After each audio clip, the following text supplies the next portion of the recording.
Hello friends, आप सभी का स्वागत करते हैं हमारे चैनल ज्योति फन ब्लॉग पर। तो आप सब देख रहे हैं नफरत से मोहब्बत भाग 10। इससे पहले इस कहानी के 9 भाग अपलोड हो चुके हैं चैनल पर। अगर आप सबने नहीं पढ़ा है तो ज़रूर पढ़ लीजिएगा। तो चलिए देखते हैं फ्रेंड्स, अब तक आप सबने पढ़ा था। अगस्त अपने ललचाए होठों के साथ स्वीटी की तरफ धीरे धीरे कदमों से बढ़ गया था, लेकिन इसके पहले कि उसके होंठ स्वीटी को टच कर पाते वो एकदम से उठ जाती है और अगस्त से थोड़ा सा दूर खड़े होकर जोर से चिल्लाकर गुस्से से बोलती है कि हर पल मरना चाहते हो ना तुम मुझे। हर पल मरने से अच्छा है कि मैं तुम्हारे लिए एक ही पल में खुद को ख़त्म कर देती हूँ। इतना स्वीटी का कहना था कि तभी अगस्त की आंखें हैरानी से फैल जाती हैं और वो स्वीटी की तरफ देखने लगता है। अब देखते हैं आगे इस कहानी में क्या होता है। इतना बोलकर स्वीटी ने भी जल्दी से अपने हाथों की गोली ली और फिर उसे पैकेट में से निकाल कर जल्दी से अपने हाथों पर रख लिया। और तभी अगस्त ने देखा कि ये वो गोलियां हैं जिसको जीभ पर रखते ही इंसान की मौत हो जाती है।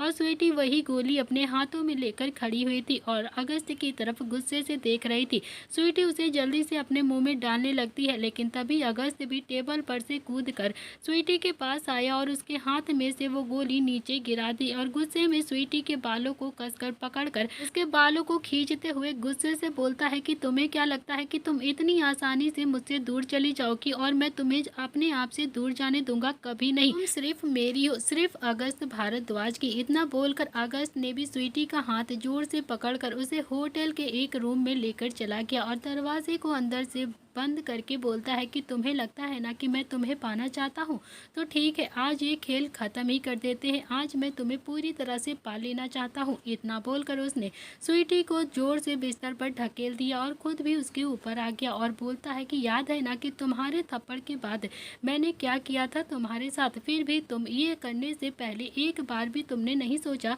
यह सुनकर स्वीटी को वो सब कुछ फिर से याद आने लगता है। वो फिर से वो याद करने लगती है। इधर खनक जो अचंत के साथ दिल्ली पहुंच चुकी थी, वो सब दिल्ली के 7 स्टार लग्जरी होटल में गए थे। उसे देखकर खनक के मुंह से तो ऐसे ही निकल गया, ये तो बहुत ही ज़्यादा महंगा होगा ना, मैं कैसे रह सकती हूँ यहाँ पर?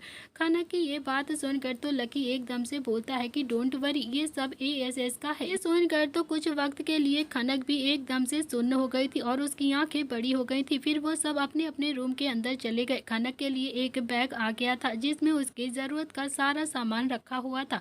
उसे बैग खोल कर देखा तो एक ड्रेस निकाल ली और फिर अच्छे से तैयार होने के लिए चली जाती है।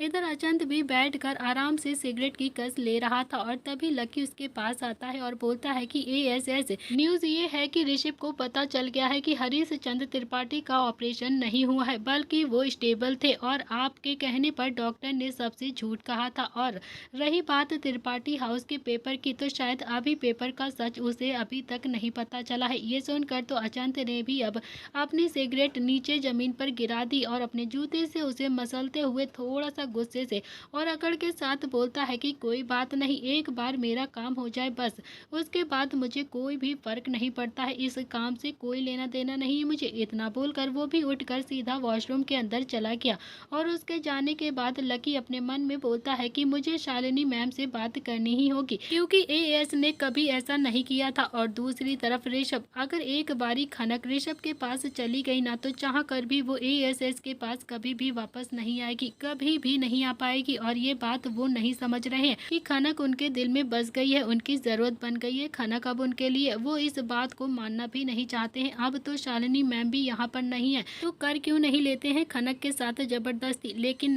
नहीं करेंगे वो, क्योंकि खनक के लिए अब आपके जज्बात बदल गए हैं। आप खनक के साथ जबरदस्ती कर ही नहीं सकते। फिर वो ऊपर देखकर बोलता है कि अब सब कुछ आपके ऊपर ही है महादेव, प्लीज खनक को एक बार एएसएस के करीब लेकर आ जाओ, करीब लेकर आ जाओ तो सब ठीक हो जाएगा। इतना बोलकर लकी वहां से चला गया और इधर अचंत भी वॉशरूम से रेडी होकर बाहर आता है। आज जो कुछ भी हुआ था वो एकदम से सोचने लगा। आज जब फायरिंग हुई थी तो कैसे खनक उसके पीठ से आकर लग गई थी, उसने भी अपनी आंखें कसकर बंद कर ली थी, वो कितनी ज्यादा मासूम लग रही थी। और तभी अचानक से अचंत को कुछ याद आता है और वो अपना सर झटक कर बोलता है कि नहीं, नहीं अचंत, तू ऐसा नहीं है, तू ऐसा हो ही नहीं सकता, तू ऐसा बिल्कुल भी नहीं है, जो भी है बस उसे पूरा करना है और फिर तुझे अपनी मंजिल तक पहुंचना है, समझा? तू ये क्या सोच रहा है? इतना बोलकर उसने भी अब किसी को कॉल किया और फिर कुछ समझाया और कॉल को कट करके फिर से एक तंज भरी मुस्कान से बोलता है कि अब आगे आगे देखो होता है क्या। ASS is the king and the king never gives up. और तभी लकी ने भी अचंत को बाहर से आवाज दी, एएसएस खनक दरवाजा नहीं खोल रही है, बहुत देर से दरवाजा पीट रहा हूँ मगर अभी तक नहीं खोल रही है। ये सुनकर तो अचंत की आंखें एकदम से बड़ी हो गई थी। फिर अब जल्दी से अपने कमरे से बाहर निकलता है और एक स्टाफ से मास्टर की लेकर जल्दी से दरवाजे को खोलता है और सबको बाहर रहने के बोलकर खुद जल्दी से कमरे के अंदर आकर देखता है तो खनक बिस्तर के बगल में सिर्फ टॉवल में ही थी और खुद को छुपाते हुए एकदम से रो रही थी, बहुत ज्यादा रो रही थी। ये देखकर तो अचंत को बहुत ज्यादा अजीब लगा। वो खनक के पास आने के लिए आगे बढ़ा। ये देखकर तो खनक खुद में ही सिमट रही थी और तेज तेज रोने लगी। अब अचंत ने देखा कि खनक उसके ऐसे करीब आने से डर रही है, वो भी उसकी नजर अपने ऊपर नहीं झेल पा रही है। तो फिर ये देखकर तो अचंत ने भी अब रूम की लाइट को जल्दी से ऑफ कर दिया और फिर रूम की एक येलो लाइट हल्की हल्की सी धीमी धीमी सी ऑन थी और उसमें भी खनक का गोरा रंग और भी ज्यादा खिल रहा था। उसकी चमक से उसका बदन और चमक रहा था, जिसको देखकर अचंत उन पर बहुत ही ज्यादा मुश्किल से खुद पर कंट्रोल कर पा रहा था क्योंकि खनक बहुत ही ज्यादा डर रही थी। फिर वो खनक के करीब आके धीरे से बोलता है कि हे व्हाट हैपेंड, तुम रो क्यों रही हो, क्या हुआ है तुम्हारे साथ? यह सुनकर तो खनक अब और जोर जोर से रोने लगती है। तो अचंत ने भी उसे अपने सीने से लगा लिया क्योंकि वो खनक की आंखों में आंसू बिल्कुल भी नहीं देख पा रहा था और खनक जो बहुत ही बुरी तरह से रो रही थी। खनक सिर्फ एक तौलिया में ही थी जिससे अचंत को सिरहान महसूस हो रही थी। वो खुद को रिलैक्स कराते हुए खुद से बोलता है कि रिलैक्स रिलैक्स अचंत रिलैक्स। वो अभी बहुत ज़्यादा डरी हुई है, वो अभी रो रही है, अभी उसके करीब जाएगा तो वो और भी ज़्यादा डर जाएगी। तुझे उसके करीब अभी नहीं जाना है। लेकिन खनक को शांत तो कराना ही था ना, तो फिर उसने भी उसके सिर को सहलाते हुए बहुत ही प्यार से बोला कि क्या हुआ है, कुछ तो बोलो, तुम बताओगी तभी तो पता चलेगा ना। यह सुनकर खनक धीरे से बोलती है कि वो मेरे बैग में मेरी। इतना बोल के खनक फिर से अचंत के सीने से लग जाती है। आज पहली बार खनक खुद से अचंत के करीब आई थी, वो खुद से उसके गले लगी थी क्योंकि उसे अभी अचंत के सीने में खुद को सेफ महसूस हो रहा था, उसे अच्छा लग रहा था। और अचंत भी बहुत ज़्यादा परेशान हो गया था कि आखिर खनक के साथ हुआ क्या है, वो इतना ज़्यादा रो क्यों रही है। वो भी खनक के सिर को सहलाते हुए बोलता है कि लेकिन हुआ क्या है, कुछ तो बोलो, बताओ तो सही कि रो क्यों रही हो तुम। ये सुनकर खनक धीरे से बोलती है कि वो मुझे एक फीमेल सर्वेंट की ज़रूरत है, आप प्लीज़ प्लीज़ अरेंज करवा दीजिए ना। ये सुनकर तो अचंत ने भी अब एक नज़र खनक की तरफ देखा और अपने आप में ही बोलता है कि तुम मुझे बता सकती हो क्योंकि रात हो गई है और कोई भी नौकर यहाँ पर नहीं है अभी, तो तुम मुझे बताओ कि क्या ज़रूरत है तुम्हें। तो अचंत चाहता तो था अभी के लिए कि कोई भी यहाँ पर आ जाए, लेकिन वो खुद चाहता था कि खनक उसे अपनी प्रॉब्लम खुद बताए। ये सुनकर तो खनक अपनी नज़र नीचे करके इधर उधर देखने लगती है और फिर धीरे से बोलती है कि वो मुझे मेरे कपड़ों में। ये सुनकर तो अचंत भी समझ गया था और वो हल्के से मुस्कुरा कर बोलता है कि ओ, तो तुम्हें तुम्हारे अंडरगारमेंट्स चाहिए है ना। तो अचंत को ये बोलना था, बिल्कुल हिचकिचाहट नहीं हो रही थी, वो तो एकदम से फट से बोल गया था। और वहीं दूसरी तरफ ये सुनकर खनक एकदम से शॉक्ड होकर अचंत को देखने लगती है। वो तो बहुत ही ज़्यादा बड़ी आंखों से उसे देख रही थी और अचंत ने भी अपनी आंखों से टेबल पर इशारा किया तो खनक धीरे से टेबल के पास गई तो वहाँ पर एक गिफ्ट रखा हुआ था। ये देखकर तो खनक बहुत ही ज़्यादा कंफ्यूज हो जाती है और फिर उसने भी अचंत के कहने पर उस गिफ्ट को खोला और गिफ्ट देखकर उसके होश एकदम से उड़ जाते हैं। गिफ्ट देखकर खनक पहले तो थोड़ी सी शर्मा गई थी और फिर थोड़ा सा मुंह बनाकर बोलती है कि गिफ्ट में ये कौन देता है, ये कौन देता है गिफ्ट में। खनक ये सब कुछ एक छोटे से बच्चों की तरह बोल रही थी और वो भी थोड़ा सा मुंह बनाकर सीधा वॉशरूम के अंदर चली गई। तो फिर अचंत भी जोर जोर से हंसने लगता है और इधर लकी भी रूम के बाहर आ गया था और अचंत को ऐसे देखकर उसकी आंखें भी बहुत ज़्यादा शॉक्ड से बड़ी हो गई थी क्योंकि अचंत के चेहरे पर हंसी वो तो एकदम से असंभव थी और खनक ने ये कर दिया था। अचंत के चेहरे पर वो मुस्कुराहट लेकर आई थी और फिर उसने जल्दी से अचंत को एक तस्वीर ले ली और फिर अपने मन में बोलता है कि शालिनी मैम को भेजता हूँ, खुश हो जाएंगी देखकर अपने बेटे को, 5 साल के बाद हंसता हुआ देखेंगी अपने बेटे को। फिर लकी भी अब अचंत के पास आया और बोलता है कि एएसएस पार्टी में तो ऋषभ भी आने वाला है ना।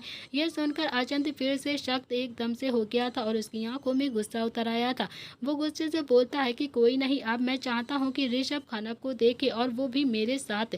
इतना बोलकर उसे एक नज़र अब लकी की तरफ देखा और फिर प्यार से और अकड़ से बोलता है कि खनक की सेफ्टी बहुत ज़्यादा ज़रूरी है। जब तक मैं नहीं चाहता हूँ ना तब तक कोई भी खनक को दर्द नहीं देगा, कोई भी नहीं देगा।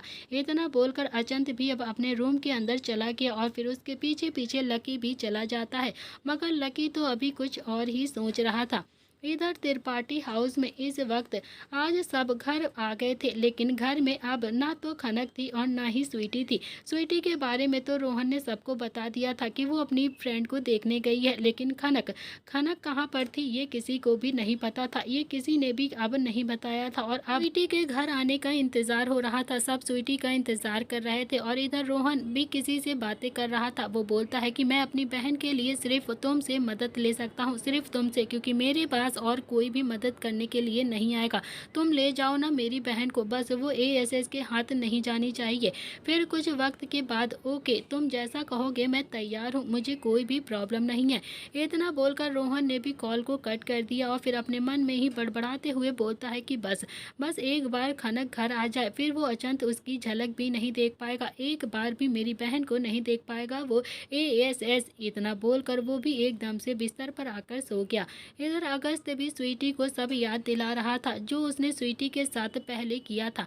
तो चलिए देखते हैं फ्रेंड फ्लैशबैक स्वीटी और अगस्त का, जब उन दोनों की पहली मुलाकात हुई थी। थप्पड़ के बाद अगस्त भी तमतमाकर स्वीटी की तरफ गुस्से से घूरकर देख रहा था। वो फिर से आगे बढ़ रहा था कि तभी स्वीटी स्टाइल में फिर से बोलती है कि मिस्टर अगस्त भारद्वाज, आगे मत आना, समझे? आप वहीं पर खड़े होकर मुझसे बात करिए, नहीं तो मुझसे बुरा कोई नहीं होगा। तुम अपना ये तरबूज जैसा थोबड़ा ना किसी और को दिखाने के लायक नहीं रहोगे, समझ आई ना बात? इतना बोलकर स्वीटी ने भी दिव्या का हाथ पकड़ा और घर के लिए वहां से निकल जाती है। स्वीटी के जाते ही अगस्त भी सोफिया की तरफ देखकर थोड़ा सा गुस्से से बोलता है कि अब ये तुम्हारी नहीं मेरी दुश्मन है, मेरी दुश्मन बन गई है ये। अब तुम देखो क्या होता है इसके साथ, अब ये खुद से ही डरने लगेगी, देखना तुम अगस्त भारद्वाज का वार। इतना बोलकर सब अब अपने अपने घर के लिए चले गए थे। इधर दूसरा दिन स्वीटी का कॉलेज था। स्वीटी के कॉलेज आती है और दिव्या के साथ सीट पर आराम से बैठी हुई थी और तभी अगस्त भी स्वीटी को देखे जा रहा था कि तभी सामने से प्रोफेसर बोलते हैं कि मिस स्वीटी आपके डॉक्यूमेंट्स पर साइन हो गया क्या? तो आप जाकर लैब में उसे सबमिट कर सकती हैं, क्योंकि मिस्टर प्रोफेसर नील आपको वहीं पर मिलेंगे, आप जाकर उनसे अभी बात कर सकती हैं। ये सुनकर स्वीटी भी हल्के से मुस्कुराकर बोलती है कि श्योर सर, मैं अभी जाकर नील सर से बात कर लेती हूँ। और फिर वो सब क्लास खत्म हो जाती है और स्वीटी बोलती है कि तू चलना लाइब्रेरी में, मैं अभी लैब से होकर आती हूँ, मुझे नील सर से कुछ बात करनी है। ये सुनकर दिव्या बोलती है कि यार तुझे पता है ना कि लैब कहाँ पर है? दिव्या की बात पर स्वीटी भी थोड़ा हंसकर बोलती है कि यार सामने हर चीज का डायरेक्शन दिया है और फिर हमारी मदद करने के लिए एरो है ना, मैं एरो देखकर चली जाऊंगी, तुझे ना परेशान होने की जरूरत नहीं है। ये सुनकर दिव्या भी लाइब्रेरी की तरफ चली गई और फिर स्वीटी भी जल्दी से बोर्ड के पास आई और लैब की दिशा में चली गई। स्वीटी एरो देखते हुए जा रही थी और फिर उसके सामने लैब था। उसे देखकर स्वीटी हल्के से प्यार से बोलती है कि अब जल्दी से डॉक्यूमेंट्स लेकर लाइब्रेरी में जाती हूँ। इतना बोलकर स्वीटी ने भी अब डोर को नॉक किया और फिर बोलती है कि मैं आई कम इन सर। सामने से आवाज आती है कि कम इन कम इन। तो स्वीटी ने भी अब कम इन आवाज सुनकर हल्के से दरवाजा खोला और अंदर जाते हुए बोलती है कि प्रोफेसर नील वो मैं। स्वीटी ने अभी इतना ही कहा था कि तभी सामने देखकर उसके होश एकदम से उड़ जाते हैं। उसकी आंखें भी हैरानी से बड़ी हो गई थी क्योंकि सामने प्रोफेसर सिर्फ एक टॉवल में खड़ा हुआ था। ये देखकर तो स्वीटी भी अपनी नजरें नीचे की तरफ फेर लेती है और बोलती है कि ओ सॉरी सॉरी, लगता है कि मैं गलत जगह पर आ गई हूँ सर। प्रोफेसर की पीठ स्वीटी की तरफ थी और मुंह उसके सामने की तरफ था। फिर वो स्वीटी की तरफ एकदम से पलट कर बोलता है कि यस मिस स्वीटी, कहिए, मैं मिस्टर प्रोफेसर नील ही हूँ, बताइए क्या काम है आपको? फिर वो स्वीटी के करीब धीरे धीरे से आ गया और तभी स्वीटी ने भी अपने आसपास देखा तो वो और भी ज़्यादा घबरा गई थी क्योंकि वो तो बॉयज़ वॉशरूम था और फिर वो बहुत ही सारे बॉयज़ वहाँ पर सिर्फ और सिर्फ टॉवल में ही स्वीटी के सामने आ गए थे और सब जोर जोर से हंसने लगे थे। और तभी दरवाज़ा एकदम से खुलता है और सामने से आवाज़ आती है कि लगता है कि तुम्हें बहुत सारे लड़कों में ज़्यादा दिलचस्पी है और वो भी जब वो एक साथ हो। तुम्हें लगता है कि लड़कों में कुछ ज़्यादा ही मज़ा आता है, वो भी अकेले में जाकर। स्वीटी ने भी पलट कर दरवाजे पर गुस्से से देखा तो उसकी आंखें गुस्से से एकदम से लाल हो गई थी। सामने अगस्त, सोफिया, मलानी और कुछ लड़कियां के साथ खड़ा हुआ था। यह देखकर तो स्वीटी भी अब अगस्त के पास पास आई और फिर गुस्से से बोलती है कि ओह तो ये तुम्हारा काम है। फिर वो अगस्त के साथ जितने भी सब लोग थे सबको देखते हुए गुस्से से अगस्त से बोलती है, लेकिन मुझे नहीं लगता है कि तुम्हें भी लड़कों के साथ रहने में जरा सी भी दिलचस्पी है, क्योंकि तुम तो लड़कियों की गैंग में ही रहते हो।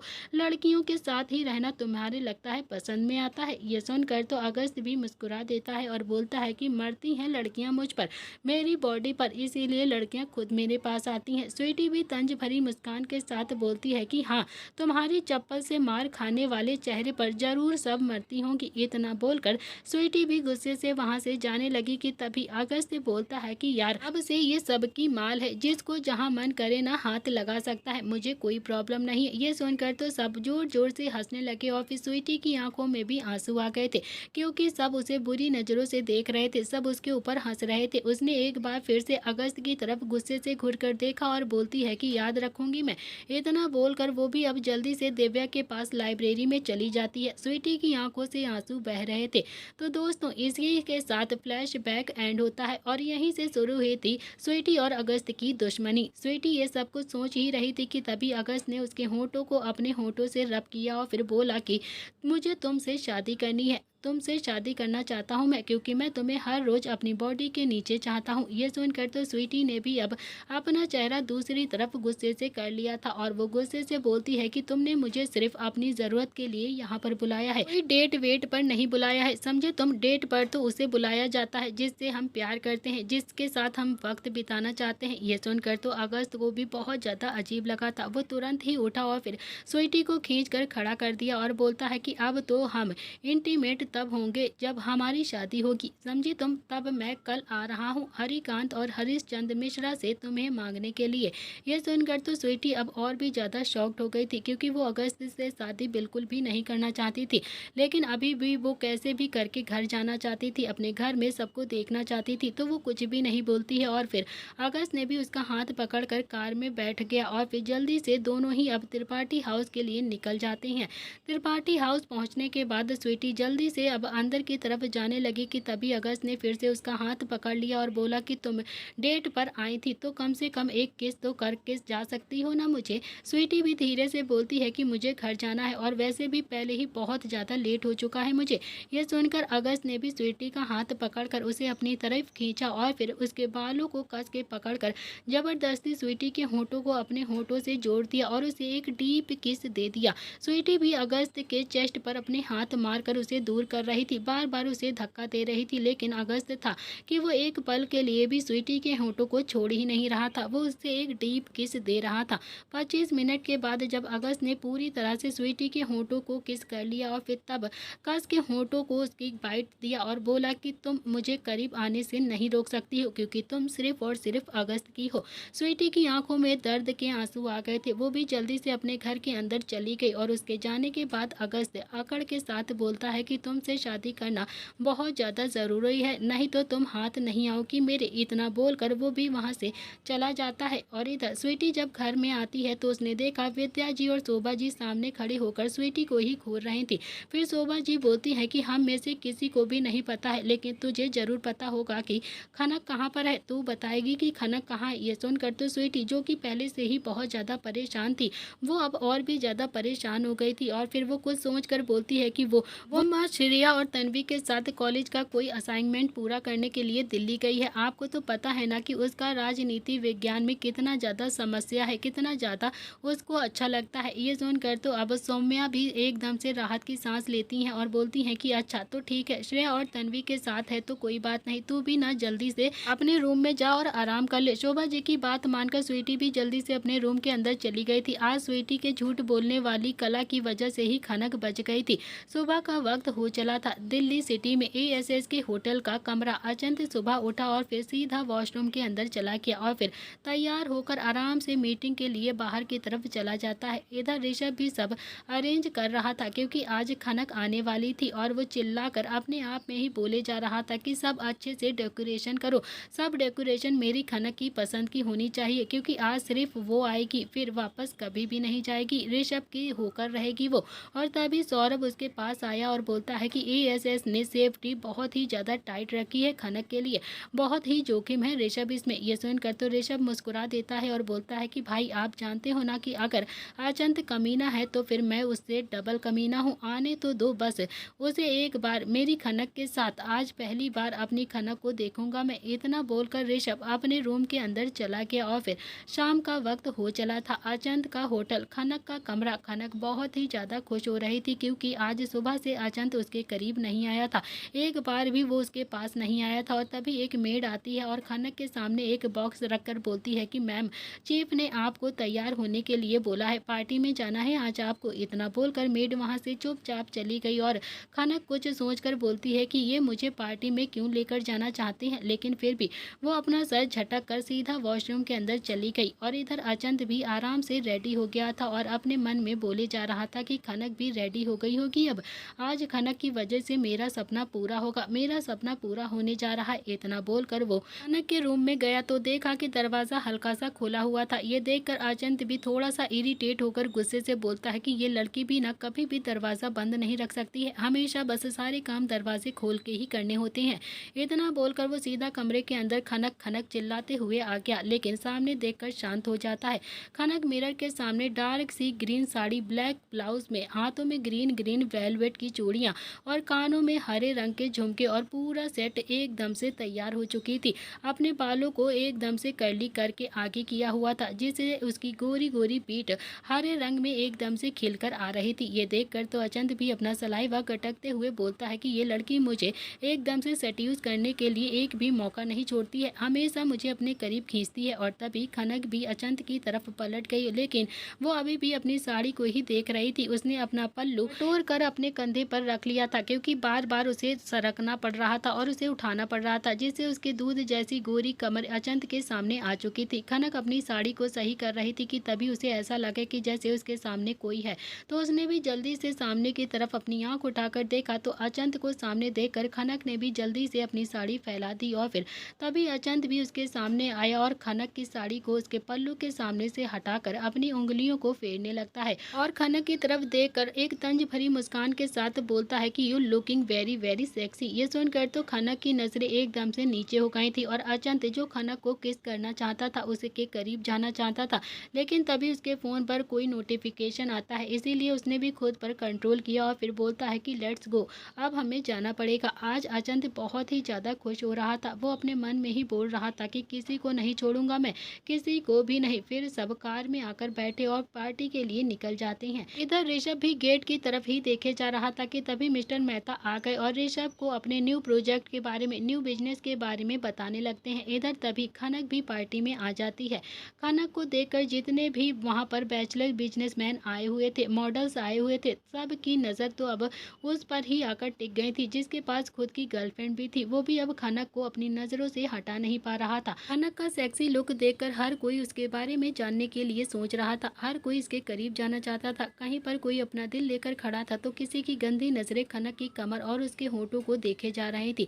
बार बार सब उसके करीब जाने की कोशिश कर रहे थे कि तभी एक आदमी जिसने ब्लैक कलर का बिजनेस सूट आराम से पहनकर उसे देख रहा था, वो खनक के पास आता है क्योंकि खनक अकेली खड़ी हुई थी और अभी ऋषभ भी खनक को देख रहा था। फिर उसने भी खनक की तरफ अपना हाथ बढ़ाकर बोला कि hey, I am Shashank Gujral and you. वो चाहता था कि एक बार तो खनक उसका हाथ पकड़ ले, एक बार तो वो उसके साथ मुस्कुराकर बात कर ले। खनक अभी सोच ही रही थी कि तभी खुद में ही सिमटने लगती है क्योंकि खनक ने तो कभी भी इतनी ग्रैंड पार्टी कभी नहीं देखी थी, वो कभी नहीं गई थी इतनी बड़ी पार्टी में और बड़े लोगों से कैसे बात करते हैं वो तो ये भी नहीं जानती थी क्योंकि आज तक उसने इतनी बड़ी पार्टी अरेंज ही नहीं करी थी, इसलिए वो एकदम से घबरा रही थी। लेकिन फिर भी उसने भी अपना हाथ आगे बढ़ाया, लेकिन उसके पहले ही अचंत ने शशांक से अपना हाथ मिला लिया और खनक की कमर को कस के पकड़कर उसे अपने करीब खींच लिया।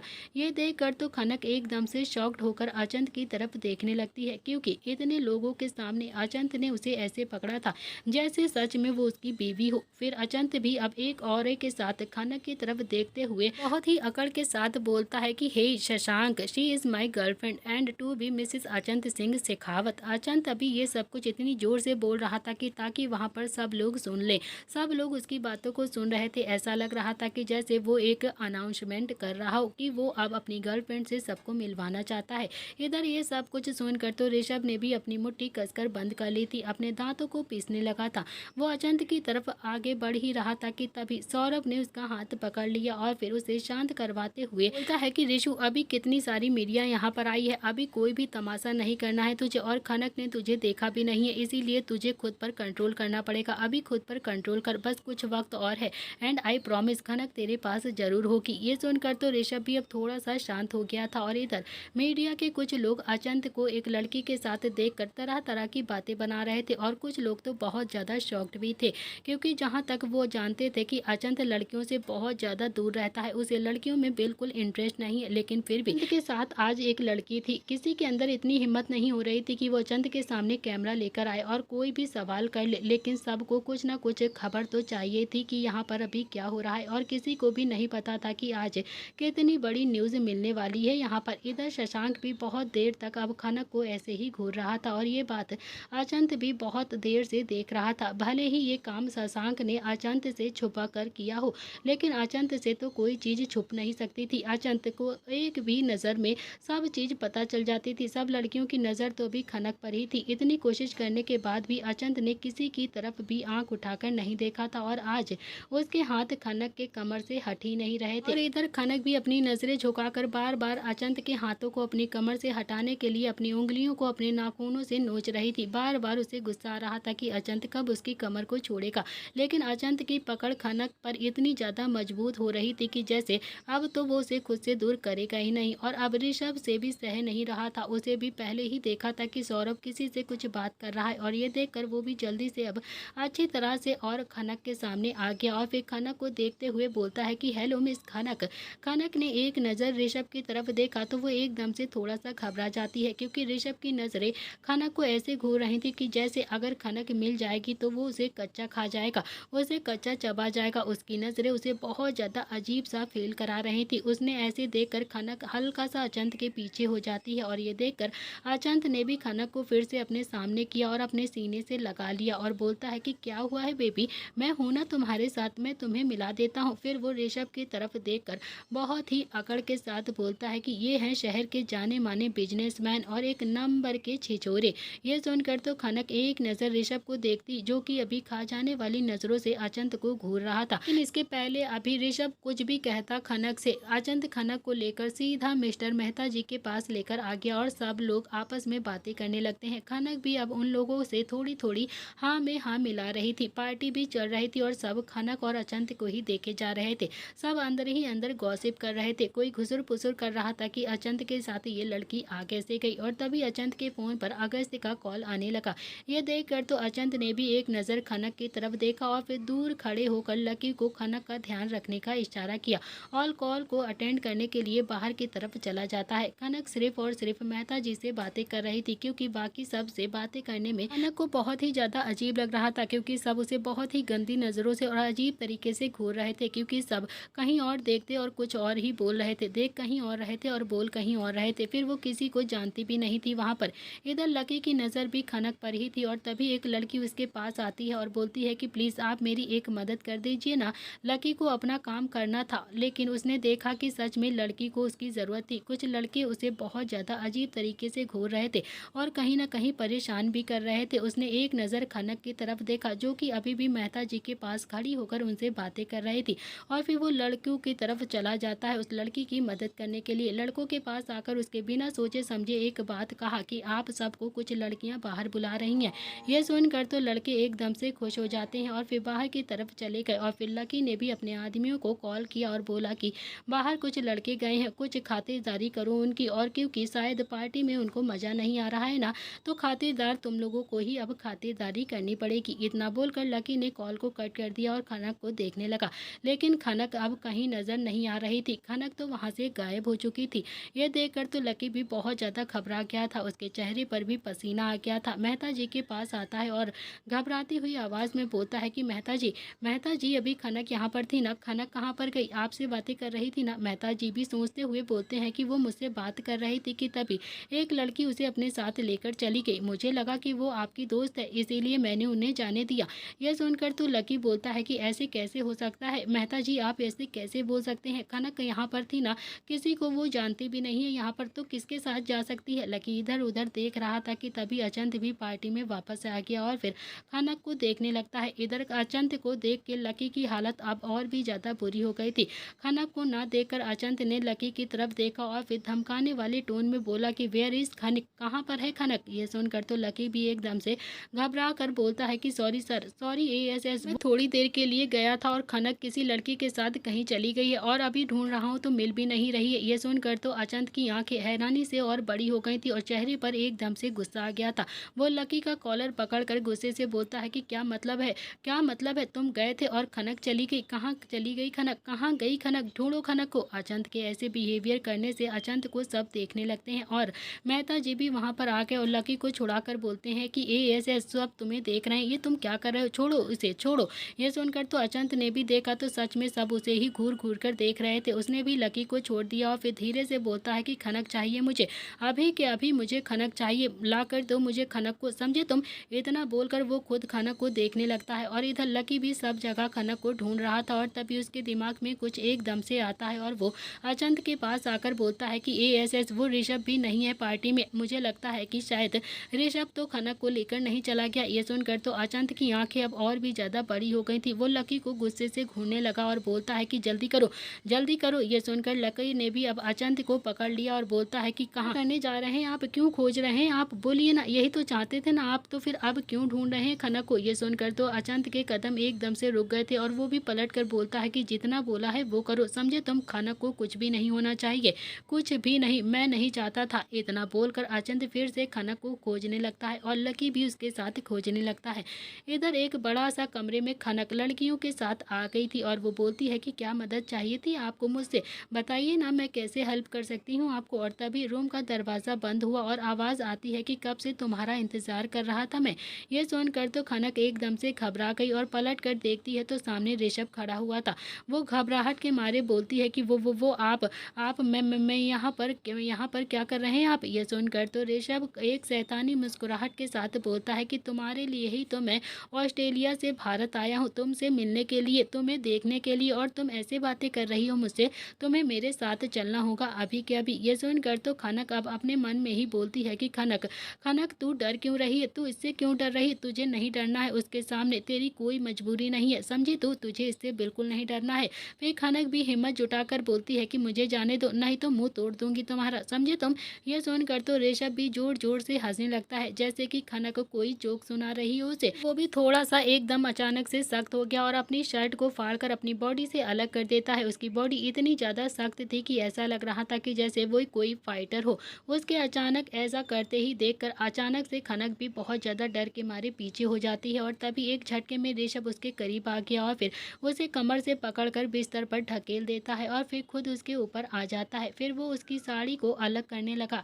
खनक बार बार उसे खुद से दूर कर रही थी, बार बार उसे धक्का दे रही थी, लेकिन मासूम सी खनक ऋषभ जैसे जानवर के सामने कैसे टिक पाती, वो कैसे खुद से उसे दूर कर पाती। और फिर ऋषभ ने भी एक ही झटके में खनक की साड़ी को उसकी बॉडी से अलग कर दिया था। खनक उसे खुद से बार बार कोशिश कर रही थी दूर करने की, बार बार उसके सीने पर अपने हाथ मार रही थी, लेकिन ऋषभ ने भी उसके पैरों को अपने पैरों से कस के जकड़ लिया था जिससे खनक हिल भी नहीं पा रही थी।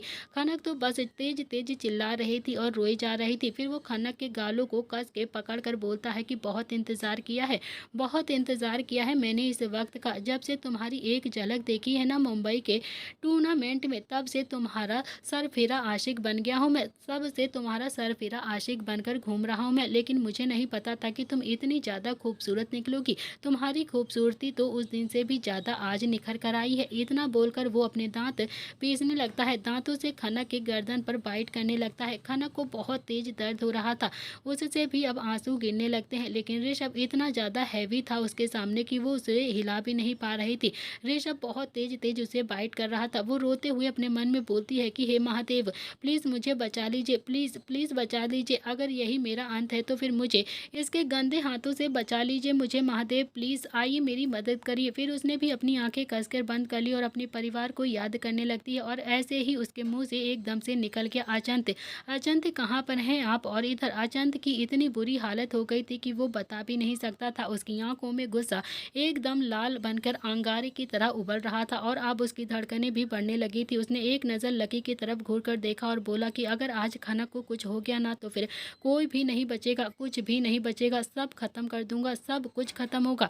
इतना बोलकर वो फाइनली अब फ्लोर पर चला गया था। और फिर इधर लकी जो बोलता है कि हे भगवान, अभी तो ये इंसान बनना शुरू हुए थे और अगर खनक को कुछ हो गया ना तो फिर इसके बाद वाले हैवान से कोई भी नहीं बच पाएगा, कोई भी नहीं बच पाएगा। एएसएस से प्लीज़ हमें खनक तक पहुंचा दीजिए, मिला दीजिए खनक से। इतना बोलकर वो भी दूसरी तरफ पहुंच गया और इधर ऋषभ खनक को नोच रहा था और खनक ने थोड़ी हिम्मत की और फिर एक लात कस के ऋषभ के लोअर पार्ट पर जोर से मारा, जिससे ऋषभ थोड़ा सा पीछे हो गया। और मौके का फायदा उठाकर, मौके पाकर खनक ने भी जल्दी से खुद को संभाला और दरवाजे की तरफ भागी और दरवाजे को खोलने लगी। लेकिन तभी ऋषभ उसके पीछे आ गया और उसका हाथ पकड़कर उसकी पीठ से लगा दिया और फिर से खनक को बिस्तर पर लेकर जाने लगा। लेकिन तभी सामने से ऋषभ के मुंह पर एक जोरदार मुक्का पड़ता है और ऋषभ बिस्तर पर जाकर गिर जाता है। खनक की आंखें रो रो कर एकदम से लाल हो गई थी। उसने अचंत की तरफ देखा तो जल्दी से भागकर उसके पास आ जाती है और फिर अचंत के सीने से लगकर रोने लगती है। खनक को ऐसे देखकर अचंत को पता नहीं क्यों लेकिन बहुत ही ज़्यादा दर्द हो रहा था, उसे बहुत ज़्यादा बुरा लग रहा था खनक की ऐसी हालत देखकर। वो खनक को ऐसे नहीं देख पा रहा था, उसकी रोंगटे एकदम से खड़े हो चुके थे, उसकी आंखों में गुस्सा एकदम से लाल आंखों की तरह अंगारे बनकर उभर रहा था। तभी ऋषभ फिर से खनक के पास आने लगा कि अभी भी खनक को शांत कर ही रहा था अचंत। और जैसे ही उसने ऋषभ को वहां पर आते देखा तो उल्टे हाथ का खींचकर एक हाथ ऋषभ के फिर से जोर से मुंह पर जड़ दिया, जिससे ऋषभ के मुंह से एकदम से लगातार खून आने लगता है। अचंत जोर से गुस्से से चिल्लाकर एक एक शब्द को चबा चबा कर बोला, एक कदम आगे नहीं, मेरी खनक को हाथ भी मत लगाना। और तभी लकी और बाकी सभी वहां पर आ जाते हैं लेकिन कोई भी अंदर नहीं आ रहा था। खनक की हालत बहुत ही ज्यादा बुरी थी, वो डर के मारे एकदम से कांप रही थी, उसके शरीर पर बहुत ज्यादा निशान पड़ चुके थे, साड़ी दूर गिरी हुई पड़ी थी, ब्लाउज भी फटा हुआ था। ये देखकर तो अचंत ने भी झटके से साड़ी उठाई और फिर खनक की कमर में डालकर एक ही झटके में उसे पूरी पहना दी और अपनी जैकेट निकाल कर खनक को ऊपर से ढक दिया। और तभी मीडिया भी वहां पर आ जाती है और पुलिस भी। लेकिन ऋषभ की हालत बहुत ही ज्यादा बुरी हो चुकी थी, आखिर बॉक्सिंग चैंपियन के हाथ का घूंसा जो पड़ा था उसे। लेकिन खनक इतनी पतली सी थी, अचंत बॉडी बिल्डर था और खनक को ऐसे अपने सीने से लगाया था जैसे कि खनक उसकी छोटी सी बच्ची हो, वो खनक को अपने अंदर समेटे हुए था। मीडिया भी अब खनक के सामने आ चुकी थी, खनक तो अभी भी डर के मारे रो रही थी और कांप रही थी कि तभी अचंत ने एक नज़र सबकी तरफ घूर कर देखा तो सब एकदम से साइड हो जाते हैं। और अचंत जो खनक को अपने साथ लेकर अपनी कार के पास आ गया था, वो खनक को लेकर अपनी गोद में बैठा ही था और खनक अभी भी खुद से चिपकाए हुए था। वो खनक को अभी भी ऐसे चिपकाए था जैसे वो उससे कभी भी खुद को दूर नहीं करेगा। वो बार बार ऋषभ और खनक के बारे में सोच रहा था, उतना ही उसकी नसें एकदम से गुस्से से तन रही थी। जैसे ऋषभ खनक के साथ जबरदस्ती करने की कोशिश कर रहा था, उसे उतना ही ज़्यादा गुस्सा आ रहा था। तो दोस्तों, इसी के साथ इस कहानी का आज का एपिसोड यहाँ पर समाप्त होता है। क्या करेगा अचंत अब ऋषभ के साथ, क्या होने वाला है आगे इस कहानी में, कौन सा ट्विस्ट आएगा, क्या अगस्त भी चाहता है अचंत की बर्बादी, क्या होगा इस कहानी में, ये सारी चीज़ें पता चलेंगी आपको नेक्स्ट पार्ट में। आज के लिए इतना ही। Thank you friends.